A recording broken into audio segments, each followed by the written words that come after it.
तो पृथ्वी के सभी जीवित जीव तथा वे पर्यावरण जिनसे इन जीवों की पारस्परिक क्रिया होती है जो मिलकर जीव मंडल की रचना करते हैं। तो यहां पर इंपोर्टेंट क्या है बच्चों? जीव, जीव है और उनका पर्यावरण। पहली चीज इंपॉर्टेंट क्या हुई? जीव है। दूसरा क्या है? पर्यावरण है। और तीसरी इंपॉर्टेंट क्या बात है बच्चों? यहां पर इनकी पारस्परिक अभिक्रिया, दोनों के मध्य जो पारस्परिक अभिक्रिया होगी वो भी इंपॉर्टेंट है। तो तीन कंपोनेंट यहां पर इंपॉर्टेंट हुए। तीन कंपोनेंट कौन कौन से बच्चों? पहला है जीव। जीव यहां पर इंपॉर्टेंट है। जीव वो किसी भी प्रकार का हो सकता है, वनस्पति भी हो सकती है और प्राणी भी हो सकता है। तो यहां पर जीव पहली बात है। और जिस पर्यावरण में वो रहता है, ठीक है, तो वहां उस पर्यावरण वो भी इंपॉर्टेंट है। और दोनों के मध्य होने वाली पारस्परिक जो क्रिया है वो भी यहां पर इंपॉर्टेंट है। तीनों यहां पर मिलकर के क्या है? जीव मंडल की रचना करते हैं। अब यहां बच्चों देखने वाली बात है कि जीव मंडल में तीन प्रकार के घटक होंगे: अजैविक घटक, ऊर्जा संगठक और जैविक संगठक। जैविक, अजैविक और ऊर्जा, तीन प्रकार के यहां पर जैव मंडल में संगठक होंगे। जहां हम देख सकते हैं कि जो जैविक संगठन है वहां पर प्राणी और वनस्पति दोनों प्रकार के यहां पर पाए जाएंगे। और अजैविक संगठन में देखेंगे कि जहां पर वो जो जीव है वहां पर जहां पर रह रहा है उस क्षेत्र के अजैविक घटक कौन से हैं जिसको वो प्रभावित करते हैं। साथ में ऊर्जा का जो प्रवाह होता है वो भी देखा जाएगा कि ऊर्जा का प्रवाह किस प्रकार से होगा।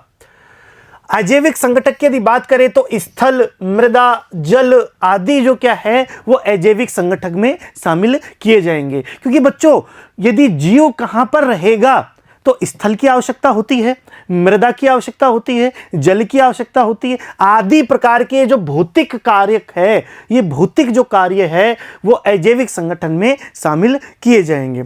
इस जैविक संगठक की यदि बात करें तो यहां भी तीन प्रकार की हम बात करेंगे। तीन तत्व होंगे, पहला पादप, दूसरा जंतु और तीसरा वियोजक।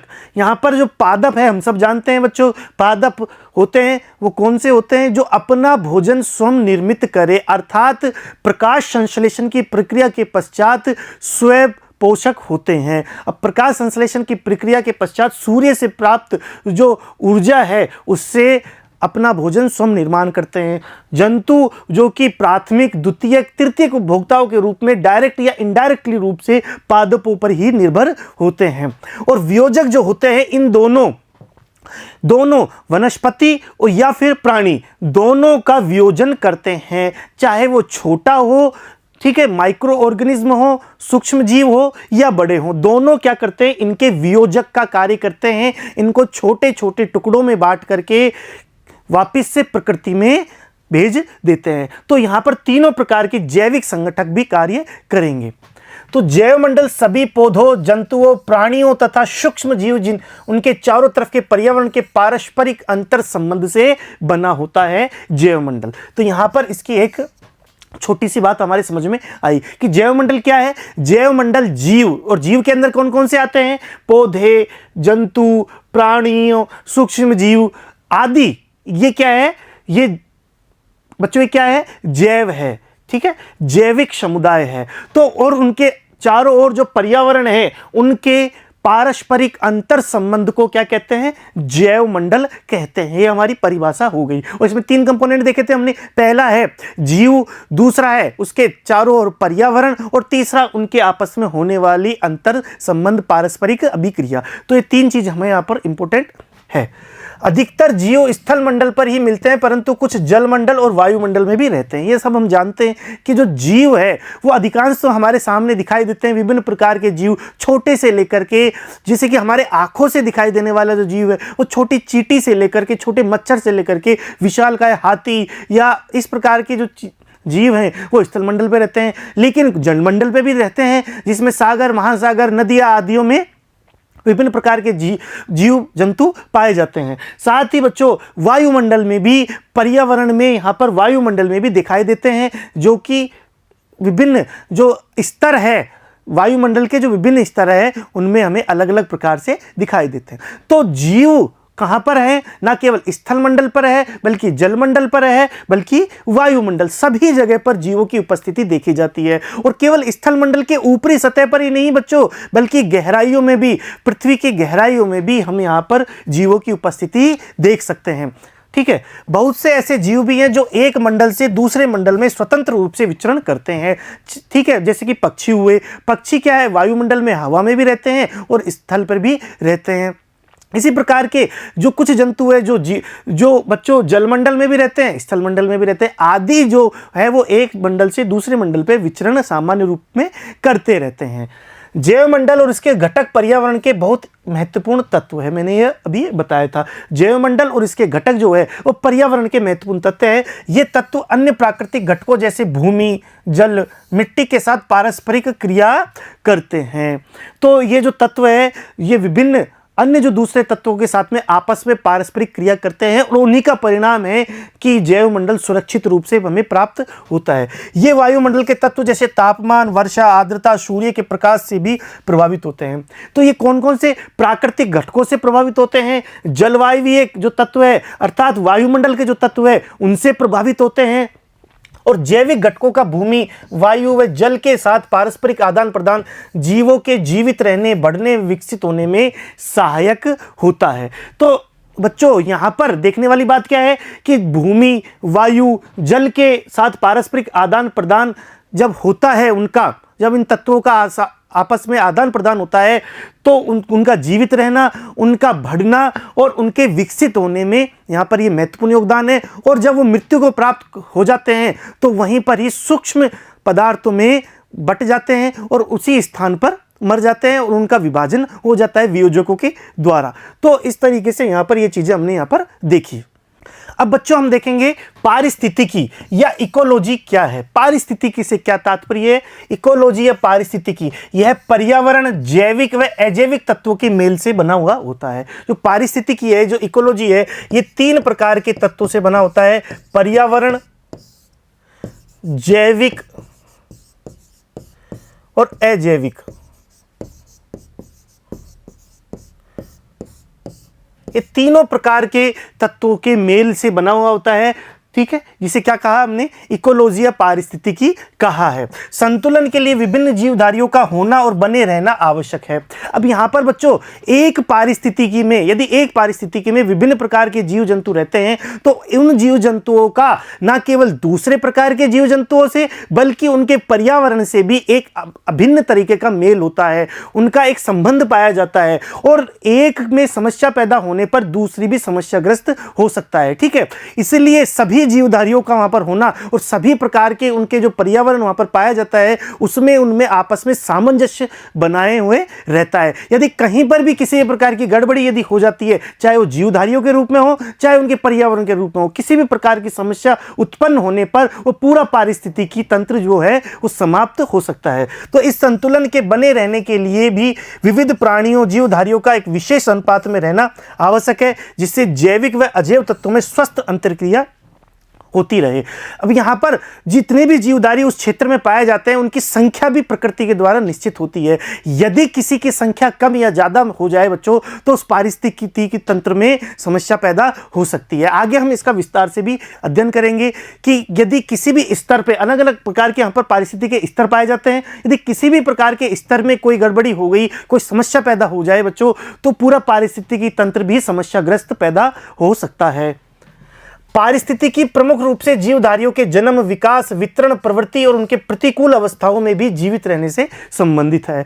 तो यहाँ पर पारिस्थितिकी का जो योगदान है वो क्या है? विभिन्न जीवधारियों के जन्म से लेकर के विकास, वितरण, प्रवृत्ति और उनके प्रतिकूल वातावरण में भी उनके सामंजस्यता बनाए रखना और प्रतिकूल अवस्थाओं में भी जीवित रहने से संबंधित है। तो सामंजस्यता यहाँ पर बहुत ज्यादा इंपॉर्टेंट है। एक जीवधारी की दूसरे जीवधारी से, उसके पर्यावरण से, अजैविक तत्वों से, ऊर्जा से, सभी चीजों से यहाँ पर उनका सामंजस्य बनाए रखना अति आवश्यक है।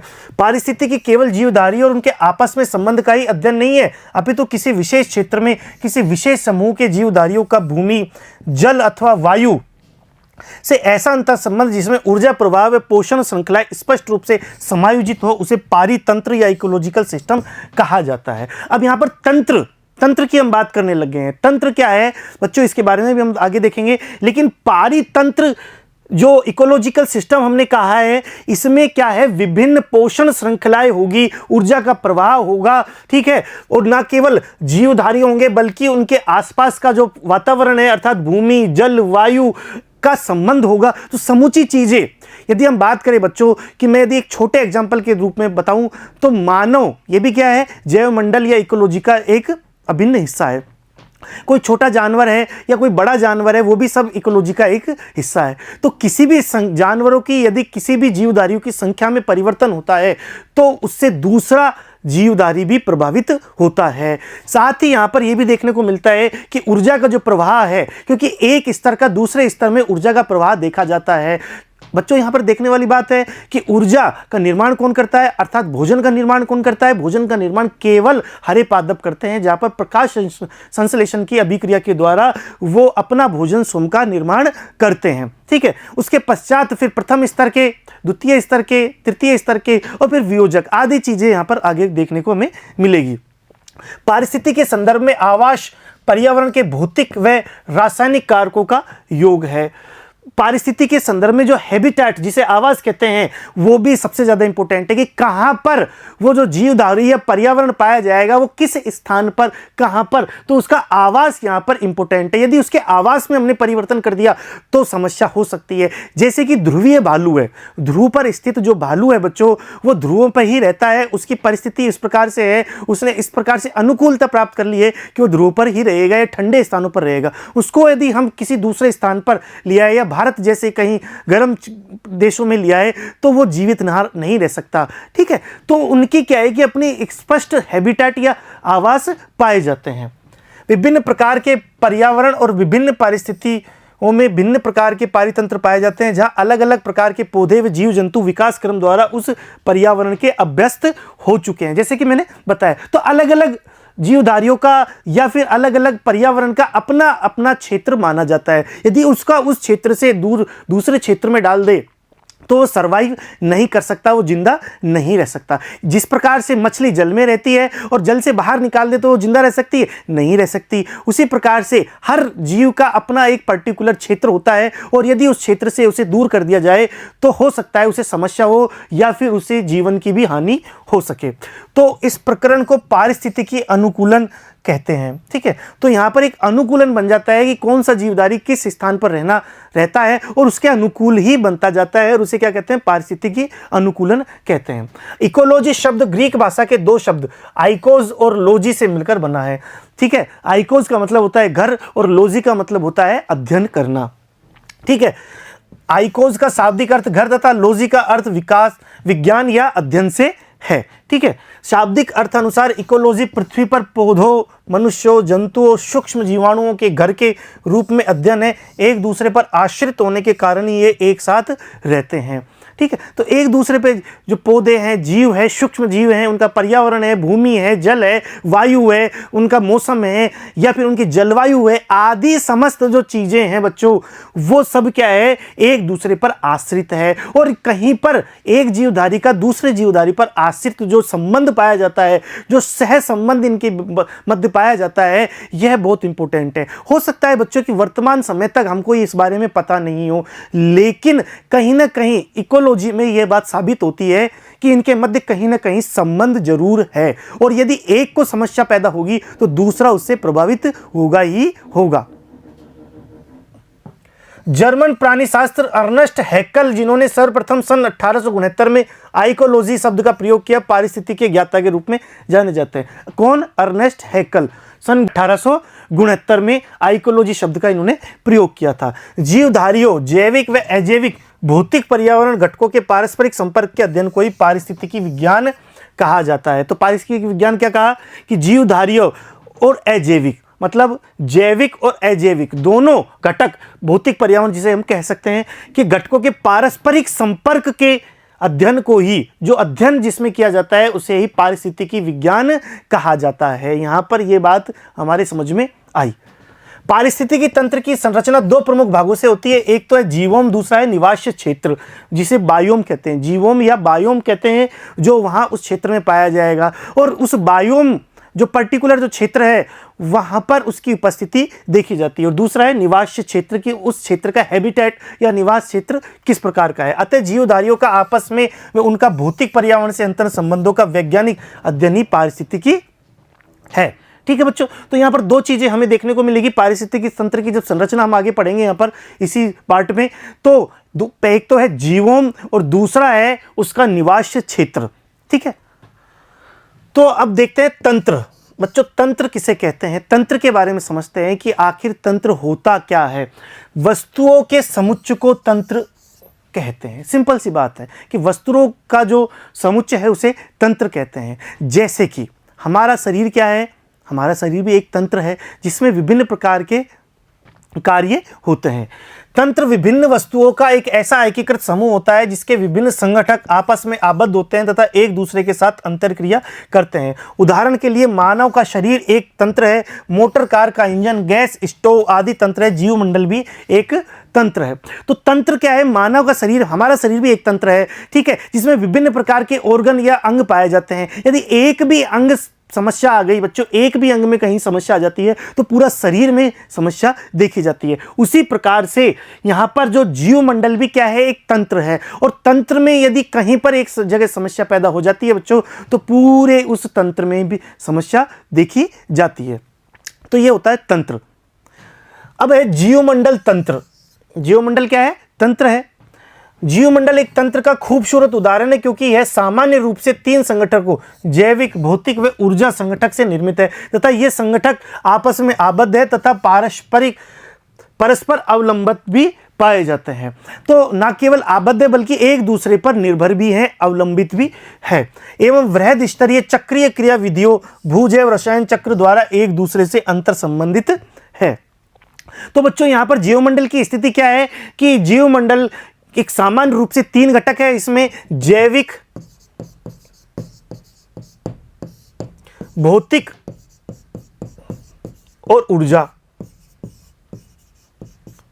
तो जैविक, भौतिक और ऊर्जा ये आपस में क्या है, आपस में एक दूसरे से सह संबंध दिखाते हैं। और यहां पर एक वृहद स्तरीय चक्रीय अवस्थाएं पाई जाती है।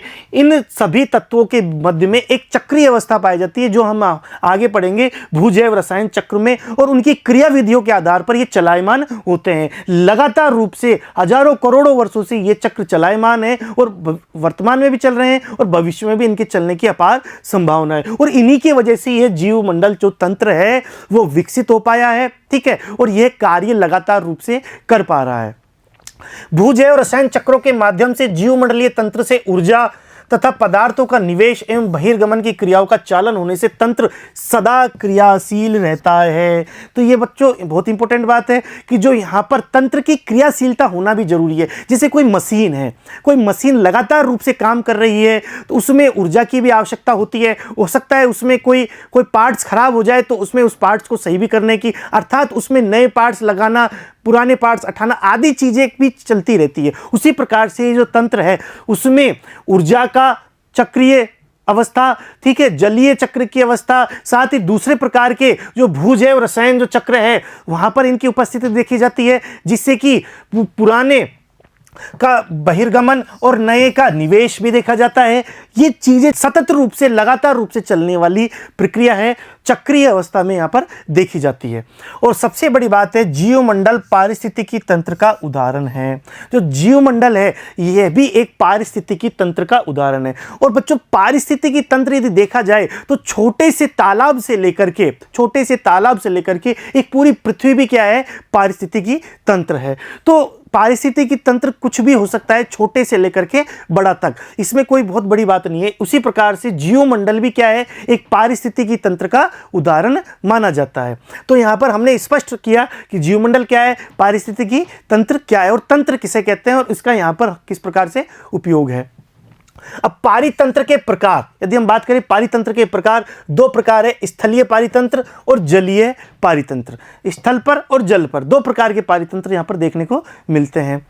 अब स्थलीय यदि पारितंत्र की बात करें तो स्थलीय पारितंत्र का पुनः बायोम्स में विभाजन किया जा सकता है। जो स्थलीय जो पारितंत्र है उसको बायोम्स में विभाजन कर सकते हैं कि अलग अलग क्षेत्रों में कहां पर बायोम्स पाए जाते हैं उसके अनुसार। और बायोम पौधों व प्राणियों का एक ऐसा समुदाय है जो एक बड़े भौगोलिक क्षेत्र में पाया जाता है। बड़े भौगोलिक क्षेत्र में जो पाया जाता है वहां पर पौधे किस प्रकार के हैं, प्राणियां किस प्रकार के हैं, ठीक है, और इस प्रकार की चीजें वहां पर देखने को मिलती है। पृथ्वी पर विभिन्न बायोम की सीमा का निर्धारण जलवायु व अपक्षय संबंधी तत्व करते हैं। अतः विशेष परिस्थितियों में पादप व जंतुओं के अंतर संबंध के कुल योग को बायोम कहा जाता है। अब बच्चों देखने वाली बात है कि वहां पर किस प्रकार की वनस्पति पैदा होगी, ये किस पर निर्भर करता है, वहां की जलवायु पर निर्भर करता है, ठीक है। और जलवायु किस पर, अक्षांशीय स्थिति, वहां होने वाली वर्षा, वहां प्राप्त होने वाले तापमान आदि चीजों पर निर्भर करता है। और जब वनस्पति प्रभावित होगी तो जीव जंतु भी वहां पर प्रभावित होंगे, तो पूरे बायोम का एक अलग स्ट्रक्चर हमें दिखाई देगा।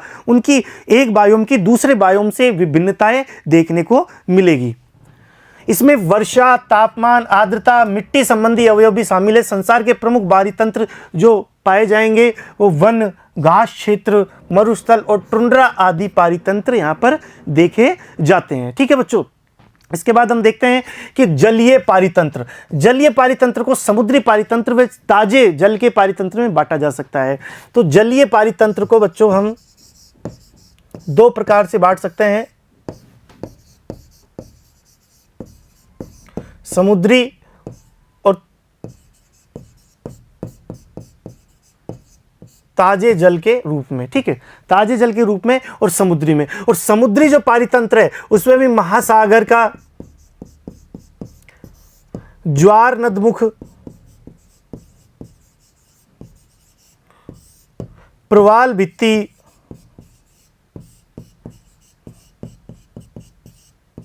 आदि पारितंत्र में यहां पर विभाजित कर सकते हैं। तो समुद्री पारितंत्र में महासागरीय, ज्वार नदमुख, प्रवाल भित्ति पारितंत्र सम्मिलित है। ताजे जल के पारितंत्र में झीलें, तालाब, सरिताएं, कच्छ व दलदल शामिल किए जाते हैं। यहां पर यदि हम बात करें तो झीलें,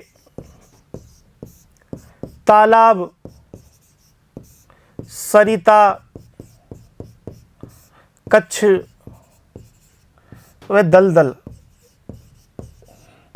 इस तरीके से इनको विभाजित हम कर सकते हैं। तो जलीय पारितंत्र दो भागों में बांटा, समुद्री पारितंत्र और ताजे जल के पारितंत्र के रूप में। समुद्री पारितंत्र को महासागर, ज्वार नदमुख और प्रवाल भित्ति पारितंत्र के रूप में हम जान सकते हैं। ताजे जल के रूप में झीलें, तालाब, सरिता, कच्छ और दलदल के रूप में यहाँ पर हम इसे बांट सकते हैं। जलीय पारितंत्र यहाँ पर हुआ। अब पारितंत्र की कार्य प्रणाली व संरचना किस प्रकार से है उसको हम यहाँ पर देखेंगे कि उनकी संरचना और प्रणाली किस प्रकार से मानी जाएगी। पारितंत्र की संरचना में वहां उपलब्ध पौधों, जंतुओं की प्रजातियों का वर्णन सम्मिलित किया जाता है। इसके अलावा यह उनके इतिहास, वितरण, उनकी संख्या को भी वर्णित करता है कि प्राणी और पौधों की प्रजातियों की इतिहास क्या है, उनका वितरण क्या है, उनकी संख्या किस प्रकार की है, यहाँ पर उनका भी अध्ययन करेंगे। संरचना की दृष्टि से सभी पारितंत्र में जैविक व अजैविक कारक होते हैं, ठीक है। जैविक भी हो सकते हैं, अजैविक भी हो सकते हैं, कोई भी चीज़ें यहाँ पर हो सकती है। अजैविक या भौतिक कारक होते हैं। कारकों में तापमान, वर्षा, सूर्य का प्रकाश, आर्द्रता, मृदा की स्थिति। व अजैविक या अकार्बनिक तत्व कार्बन डाइऑक्साइड, जल, नाइट्रोजन, कैल्शियम, फास्फोरस, पोटेशियम आदि सम्मिलित किए जाते हैं अजैविक या भौतिक पदार्थों में। यदि हम बात करें जैविक कारकों में, बायोटिक फैक्टर्स में उत्पादक, उपभोक्ता, जिसमें प्राथमिक, द्वितीयक, तृतीयक और अपघटक शामिल किए जाते हैं। तो अजैविक कारक, यहाँ पर दो प्रकार के कारक बच्चों हमने बांटा कि जैविक और अजैविक। संरचना की दृष्टि से हमने इसे दो भागों में बांटा है। अजैविक जो या भौतिक जो कारक है वो अबायोटिक जो फैक्टर्स हैं वहाँ पर कारकों में तापमान, वर्षा, मिट्टी की, सूर्य का प्रकाश, मिट्टी की स्थिति, आर्द्रता। अजैविक या अकार्बनिक तत्व, यदि अकार्बनिक जो तत्व है जिनके चक्रीय अवस्था हमने देखने को मिलेगी, कार्बन डाइऑक्साइड, जल, नाइट्रोजन, कैल्शियम, फास्फोरस, पोटेशियम आदि सम्मिलित है। जबकि जैविक कारकों में बच्चों उत्पादक, प्राथमिक उपभोक्ता, द्वितीयक उपभोक्ता, तृतीयक उपभोक्ता और अपघटक आदि जो है वो बायोटिक फैक्टर्स में काम में आते हैं। अब इनकी स्थिति हम किस प्रकार से देख सकते हैं बच्चों। सूर्य से प्राप्त होने वाली ऊर्जा, सूर्य से प्राप्त होने वाली जो ऊर्जा है उसके द्वारा हरित पादप क्या है, उत्पादक के रूप में हमें प्राप्त होते हैं, ठीक है।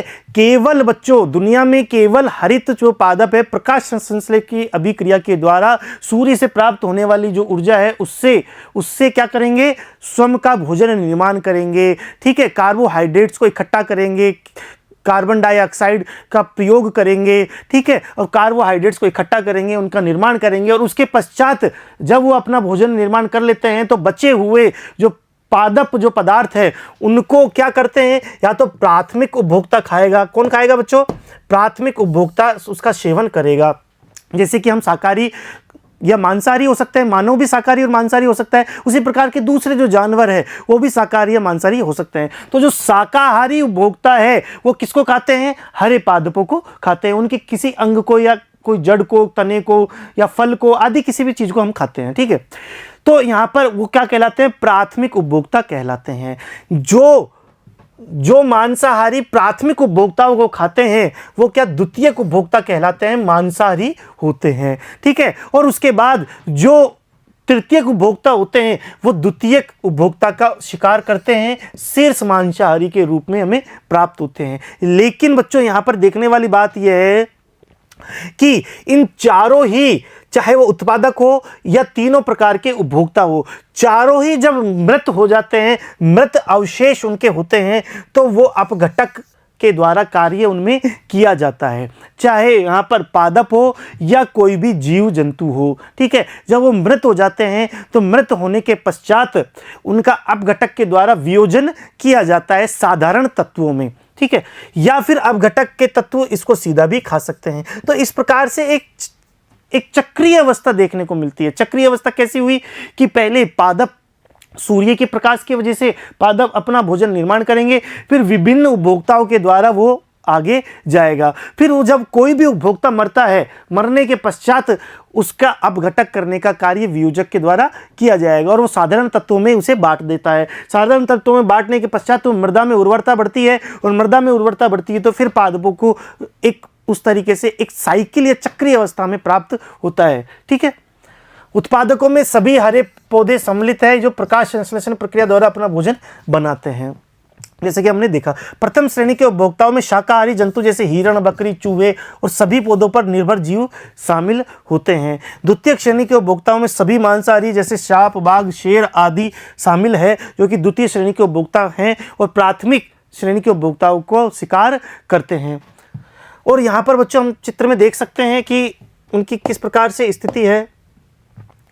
बच्चों इस पिरामिड में सबसे पहले आधार में क्या है? उत्पादक है, और उत्पादकों की संख्या ज़्यादा होने के कारण पिरामिड के बेस में काफ़ी बड़ा इनका बेस बना हुआ है। ठीक है, उसके बाद आते हैं प्राथमिक उपभोक्ता जो कि संख्या में इनसे कम है, संख्या में इनसे कम है। साथ ही बच्चों यह भी देखने वाली बात है कि इसके बाद जो द्वितीय उपभोक्ता है वो संख्या में और इनसे कम होंगे, और तृतीयक जो उपभोक्ता है वो संख्या में और ज़्यादा कम होंगे। ठीक है, और भी कम होंगे संख्या में।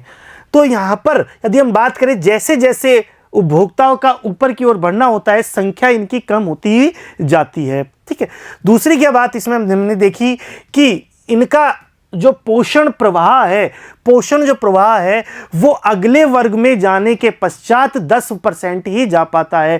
केवल 10% ही पोषण का आगे गमन होता है। 90% जो पोषण है वो ऊर्जा है वो अपने स्वयं के शरीर के खर्च में ही आ जाती है। तो यहाँ 100% यदि हम इसको माना तो यहाँ आगे पहुँचने पर 10% ऊर्जा का प्रवाह ही पहुँचेगा, उसके पश्चात 1% और यहाँ आगे चल करके 0.1% ही ऊर्जा का प्रवाह आगे प्रवाहमान होगा।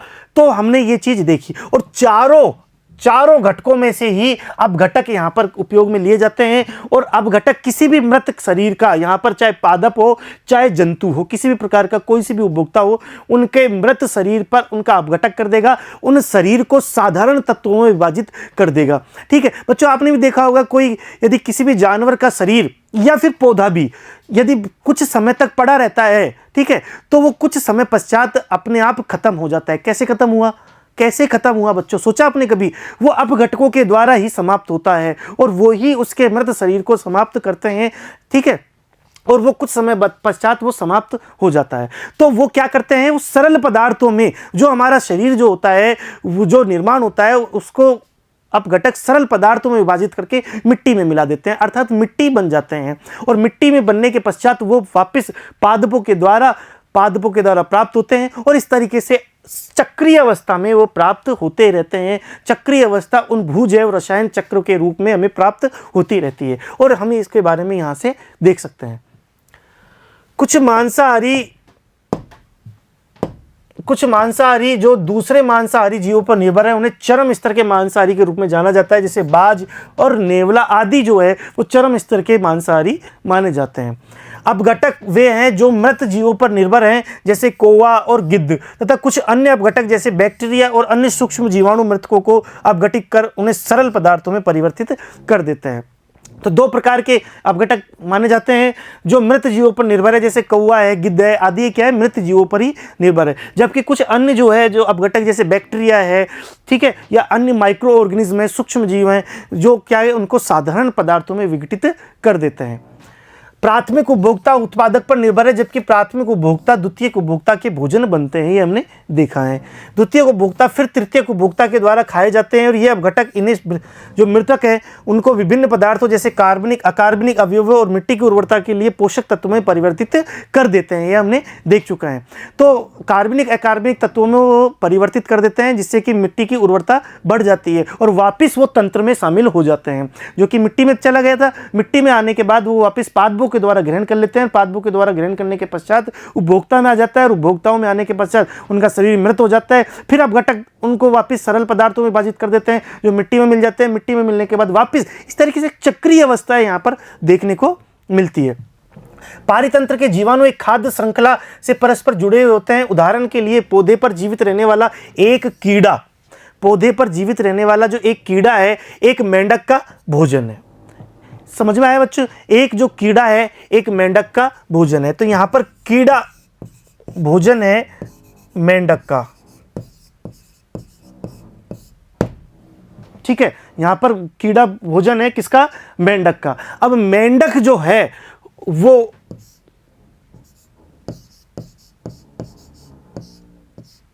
यहां पर सांप का भोजन होता है, ठीक है। सांप यहां मेंढक को खाता है, मेंढक किसको खाता है? कीड़े को खाता है। और कीड़ा किसको खाता है?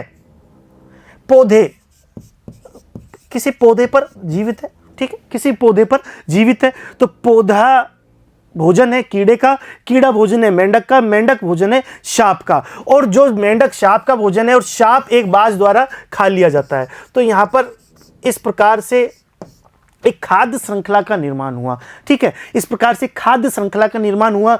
बाज सांप को खाता है, सांप मेंढक को खाता है, मेंढक कीड़े को खाता है, कीड़ा पौधों को खाता है, एक श्रृंखला बनी, ठीक है। एक श्रृंखला का निर्माण हुआ। अब यहां पर पौधे क्या है बच्चों? उत्पादक है, उसके बाद कीड़ा प्राथमिक, यहां मेंढक द्वितीयक, सांप तृतीयक, यहां पर बाज चतुर्थक हो सकता है। तो इस तरीके से अनेक प्रकार के यहां पर श्रृंखलाबद्ध कार्य हुआ।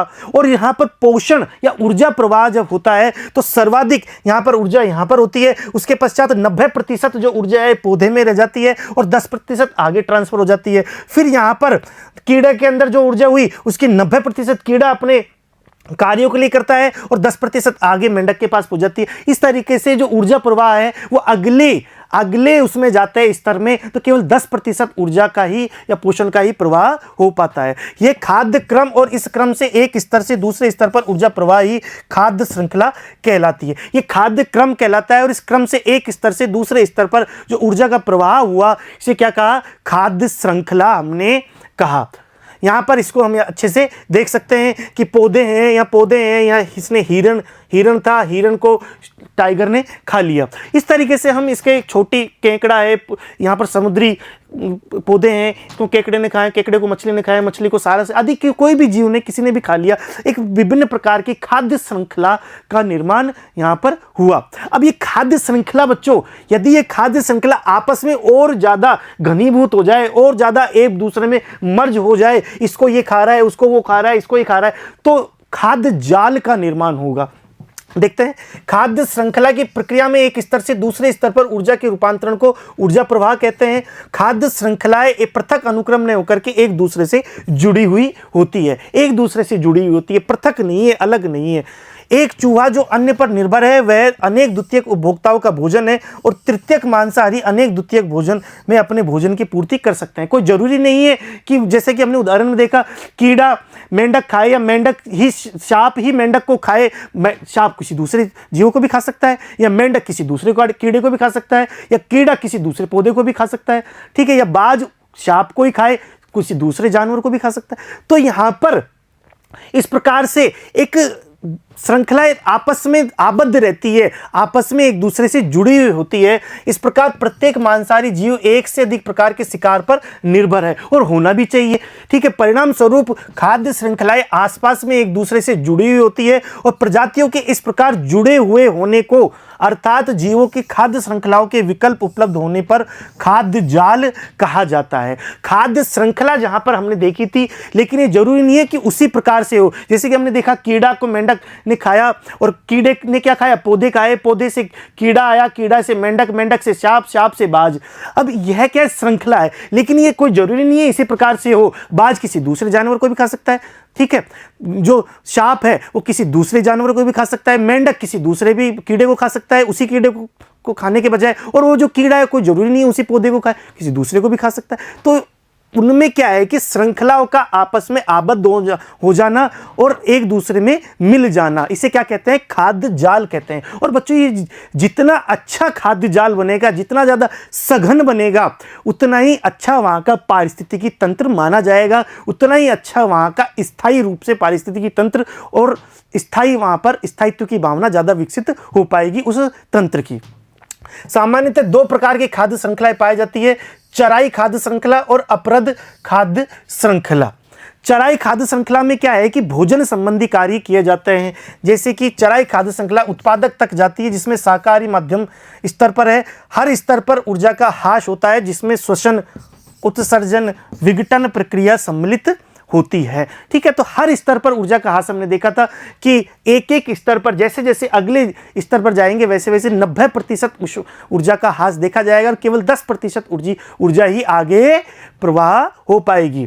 खाद्य श्रृंखला में 3 से 5 स्तर होते हैं और हर स्तर पर ऊर्जा कम होती जाती है, जैसे कि हम जानते हैं। और दूसरा है अपरद खाद्य श्रृंखला, जो चराई खाद्य श्रृंखला से प्राप्त जो मृत शरीर है, मृत पदार्थों पर निर्भर होती है, जिसे क्या कहते हैं, अपरद खाद्य श्रृंखला, और इसमें कार्बनिक पदार्थों का अपघटन सम्मिलित होता है। तो चराई खाद्य श्रृंखला में क्या हुआ, जो भोजन जैसी चीजें हैं उस श्रृंखला को देखी जाती है, और अपरद खाद्य श्रृंखला में जो मृत जीवों के बाद में जो बच्चों विघटक कार्य करते हैं, जो पदार्थों का अपघटन का कार्य करते हैं, वहां इस प्रकार की श्रृंखलाएं पाई जाती है। ठीक है बच्चों, अब है बायोम के प्रकार, टाइप्स ऑफ बायोम्स।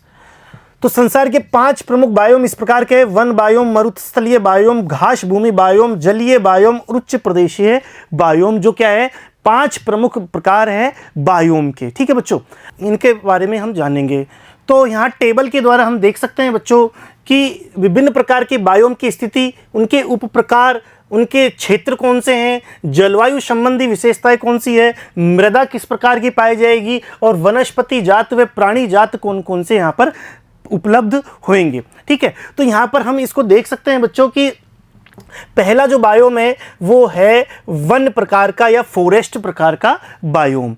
इसके अनेक विभाजन किए हैं, जिसमें बच्चों पहला जो विभाजन है वो उष्णकटिबंधीय प्रकार के वन होंगे। उष्णकटिबंधीय जो वन है उनकी स्थिति हम यहाँ पर देखेंगे। दूसरा है बच्चों शीतोष्ण कटिबंधीय वन, उष्णकटिबंधीय वन और शीतोष्ण कटिबंधीय वन। और तीसरा बच्चों यहाँ पर हम देखेंगे बोरियल वन, जो कि शीत कटिबंधीय क्षेत्रों में वहां पर पाए जाते हैं। तो 3 प्रकार के यहां पर हम देखेंगे वनों की स्थिति। अब यहां पर बच्चों उष्ण कटिबंधीय जो वन हैं उनको भी हमने 2 भागों में बांटा है, भूमध्य रेखीय और पर्णपाती। भूमध्य रेखीय और पर्णपाती 2 प्रकार के यहां पर वनों की स्थिति देखी जाती है। जो बच्चों यहाँ पर इनकी स्थिति किस प्रकार से है, नाम से पता चल रहा है भूमध्य रेखीय है, तो भूमध्य रेखा के समीप होंगे। तो भूमध्य रेखा से 10 डिग्री उत्तर व दक्षिण अक्षांश में इनकी स्थिति पाई जाएगी। पर्णपाती जो बच्चों वन है उनकी स्थिति 10 डिग्री से 25 डिग्री उत्तर व दक्षिण अक्षांशों में देखने को मिलती है। साथ में बच्चों शीतोष्ण कटिबंधीय जो वन है उनकी स्थिति देखें तो पूर्वी उत्तरी अमेरिका, उत्तरी पूर्वी एशिया, पश्चिमी व मध्य यूरोप अर्थात शीतोष्ण कटिबंध के जो क्षेत्र है वहां पर इनकी स्थिति देखी जाती है। जलवायु संबंधी यदि हम बात करें तो ए वन में जो कि क्या है भूमध्य रेखीय क्षेत्र की वन है। भूमध्य रेखीय जो वन है उनका तापमान 20 डिग्री से 25 डिग्री सेल्सियस एक समान वितरण यहाँ पर पाया जाता है। तो हमने देखा कि इनका तापमान उच्च पाया जाता है और तापांतर कम होता है। एक समान वितरण यहाँ पर मिलता है, 20 से 25 डिग्री सेल्सियस यहाँ तापमान देखने को मिलता है। जबकि बच्चों पर्णपाती जो क्षेत्र है वहाँ पर 25 से 30 डिग्री सेंटीग्रेड और वर्षा वार्षिक औसत 1000 मिलीमीटर एक ऋतु में। 1000 मिलीमीटर का मतलब होता है बच्चों 100 सेंटीमीटर, ठीक है। यहाँ पर 100 सेंटीमीटर, 1000 मिलीमीटर का मतलब होता है 100 सेंटीमीटर। तो 100 सेंटीमीटर की वर्षा यहाँ पर देखी जाती है। तापमान 25 से 30 डिग्री सेंटीग्रेड देखा जाता है और यहाँ पर जो 100 सेंटीमीटर वर्षा होती है वो एक ऋतु में ही होती है। मानसूनी प्रकार की जलवायु जैसी अवस्था यहाँ पर देखने को मिलती है। यदि हम बात करें बी यानी कि शीतोष्ण कटिबंधीय वनों की, शीतोष्ण कटिबंधीय जो वन है उनका तापमान 20 से 30 डिग्री सेंटीग्रेड, क्योंकि वो उष्ण से बाहर है, शीतोष्ण में है, इसलिए तापमान 20 से 30 डिग्री सेंटीग्रेड। वर्षा समान रूप से वितरित 750 से 1500 मिलीमीटर अर्थात 75 से 150 से लगभग 150 सेंटीमीटर वर्षा यहाँ पर पाई जाती है। स्पष्ट ऋतुएं तथा असाधारण शीत यहाँ पर देखने को मिलता है। ऋतुएं बिल्कुल स्पष्ट होती है, शीत थोड़ा ज़्यादा देखने को मिलता है, क्योंकि शीतोष्ण कटिबंधीय क्षेत्र है इसलिए शीत ज़्यादा देखने को मिलता है। मृदा की बात करें तो अम्लीय पोषक तत्वों की कमी यहाँ भूमध्य रेखीय क्षेत्रों में जो मृदा पाई जाएगी वो अम्लीय प्रकार की पाई जाएगी और चूंकि अम्लीय प्रकार की मृदा है इसलिए पोषक तत्वों की कमी इनमें होती है। जो पोषक तत्वों से धनी होते हैं यहाँ पर बच्चों पर्णपाती प्रकार के जो वन होते हैं उनकी जो मृदा होती है वो पोषक तत्वों से धनी पाए जाते हैं। बी है बच्चों शीतोष्ण कटिबंधीय जो वन है उनमें उपजाऊ मृदा मिलती है। अवघटक जीवों व कूड़ा करकट आदि पदार्थों से भरपूर यहाँ पर पाए जाते हैं शीतोष्ण कटिबंधीय क्षेत्रों में जो कि यहाँ की मृदा। यदि हम बात करें कि इन बायोम्स में, इस प्रकार के जो बायोम्स हैं वहाँ पर प्राणी और वनस्पति किस तरीके से मिलते हैं उनकी बात करें तो यहाँ पर भूमध्य रेखीय क्षेत्र में असंख्य वृक्षों के झुंड व लंबे व घने वृक्ष वहाँ पर पाए जाते हैं, ठीक है। इसके अलावा शीतोष्ण कटिबंधीय क्षेत्रों में कम घने मध्यम ऊंचाई के वृक्ष अधिक प्रजातियों का एक साथ पाया जाना और दोनों में ही कीट पतंगे चमगादड़ पक्षी स्तनधारी जंतुओं का पाया जाना यहाँ पर देखा जाता है, ठीक है। इसके बाद बात करें तो बच्चों शीतोष्ण कटिबंधीय क्षेत्रों में मध्यम घने चौड़े पत्ते वाले वृक्ष, पौधों की प्रजातियों में कम विविधता, ओक बीच मेपल आदि सामान्य प्रजाति, गिलहरी खरगोश पक्षी काले भालू पहाड़ी शेर स्कंक आदि प्रकार के जीव वहाँ पर पाए जाते हैं। इस तरीके से हमने वनों के दो भाग देखे, तीसरा भाग भी देखेंगे बोरियल प्रकार का, लेकिन फिलहाल हमने उष्ण कटिबंधीय और शीतोष्ण कटिबंधीय जो वन हैं उनको यहाँ पर देखा, उनकी स्थिति देखी, जलवायु देखी, मृदा देखी और वहाँ पर जीव देखे कि कौन कौन से जीव वहाँ पर मिलते हैं। इसके बाद तीसरा हम देखते हैं बोरियल प्रकार की वन। यूरेशिया व उत्तर अमेरिका का उच्च अक्षांशीय भाग, साइबेरिया का कुछ भाग, अलास्का, कनाडा व स्कैंडिनेवियन देश है जो कि यहाँ पर शीत कटिबंधीय क्षेत्र माने जाते हैं। यहाँ पर सर्दी अधिक पड़ती है क्योंकि यहाँ पर बच्चों ये क्षेत्र कौन से हैं, यह जो क्षेत्र है ध्रुवी के नज़दीक है, ध्रुवीय क्षेत्रों में माने जाते हैं, ध्रुव के नज़दीक है इसलिए सर्दी ज़्यादा पड़ती है। बोरियल प्रकार की यहाँ पर वन पाए जाते हैं। छोटी आर्द्र ऋतु व मध्यम रूप से गर्म ग्रीष्म ऋतु तथा लंबी वर्षा रहित शीत ऋतु यहाँ पर पाई जाती है। आर्द्र ऋतु कम है क्योंकि यहाँ का तापमान न्यूनतम पाया जाता है, ठीक है। और गर्म ग्रीष्म ऋतु, मध्यम रूप से गर्म ग्रीष्म ऋतु तथा लंबी शीत ऋतु यहाँ पर पाई जाती है। शीत ऋतु कैसी है, लंबी प्राप्त होती है। वर्षा मुख्यतः हिमपात के रूप में मिलती है और 400 से 1000 मिलीमीटर यानी कि 40 सेंटीमीटर से 100 सेंटीमीटर तक वर्षा प्राप्त होती है। और वो भी कैसी, हिमपात के रूप में, जल के रूप में वर्षा नहीं, क्योंकि सर्दी वाला क्षेत्र है, ठंड ज़्यादा पड़ती है इस वजह से। अम्लीय व पोषक तत्वों की कमी मिलती है। मिट्टी की अपेक्षाकृत पतली परत यहाँ पर पाई जाती है क्योंकि तापमान में कमी है। तापमान में कमी होने के कारण ह्यूमस जैसी चीज़ें यहाँ पर कम होती है, इसलिए यहाँ पर पोषक पदार्थों की कमी होगी, अम्लीय यहाँ पर क्षेत्र की मिट्टी होगी। यदि हम बात करें जंतुओं और वनस्पति की तो सदाबहार कोणधारी वन जैसे पाइन, फर, स्प्रूस आदि मिलते हैं। कठफोड़ा, चील, भालू, हिरण, खरगोश, भेड़िए, चमगादड़ आदि प्रकार यहाँ पर मुख्य प्राणी प्राप्त होते हैं। उसके बाद बच्चों दूसरा है हमारा मरुस्थलीय बायोम। पहला था हमने वन बायोम देखा और दूसरा है मरुस्थलीय बायोम। अब मरुस्थलीय बायोम के बाद हम देखेंगे घास भूमि और जलीय बायोम और उसके पश्चात पर्वतीय बायोम, ठीक है बच्चों। तो यहाँ पर हम दूसरा है मरुस्थलीय बायोम, जिसमें पहला है गर्म व उष्ण मरुस्थल इसके यदि हमने उप प्रकार बांटे तो पहला है गर्म व उष्ण मरुस्थल, दूसरा है अर्ध शुष्क मरुस्थल, तीसरा तटीय मरुस्थल और चौथा शीत मरुस्थल। ठीक है, 4 प्रकार हमने इसके बांटे बायोम्स के, जो कि मरुस्थलीय बायोम के 4 प्रकार होंगे। तो यहाँ पर यदि इनकी हम बात करें तो कहाँ पर है स्थिति देखें तो सहारा, कालाहारी मरुस्थली, रूबल खाली, ये क्या है गर्म और उष्ण मरुस्थल पाए जाते हैं। दूसरा यदि हम बात करें तो अर्ध शुष्क गर्म मरुस्थल के गौण क्षेत्र अटाकामा वगैरह जो है वो यहाँ पर पाए जाते हैं। यदि हम बात करें शीत मरुस्थल के, जो टुंड्रा जलवायु वाले जो प्रदेश है वो शीत मरुस्थल जैसी स्थिति में पाए जाते हैं। तापमान 20 डिग्री से 45 डिग्री सेंटीग्रेड तक, 20 डिग्री से 45 डिग्री सेंटीग्रेड तक अत्यधिक तापमान गर्म वाले या उष्ण मरुस्थलों में पाए जाते हैं। 21 डिग्री से 38 डिग्री सेंटीग्रेड अर्ध शुष्क में, 15 डिग्री से 35 डिग्री सेंटीग्रेड तटीय मरुस्थल और 2 डिग्री से 25 डिग्री सेंटीग्रेड यहाँ पर शीत मरुस्थलों में पाए जाते हैं। वर्षा A से D 50 मिलीमीटर से भी कम, अर्थात 5 सेंटीमीटर से भी कम इन क्षेत्रों में वर्षा पाई जाती है। चारों प्रकार के जो यहाँ पर मरुस्थल है बच्चों, सब में 50 मिलीमीटर अर्थात 5 सेंटीमीटर से भी कम वर्षा यहाँ पर देखने को मिलती है। यदि मृदा की बात करें बच्चों तो पोषक तत्वों से भरपूर होती है।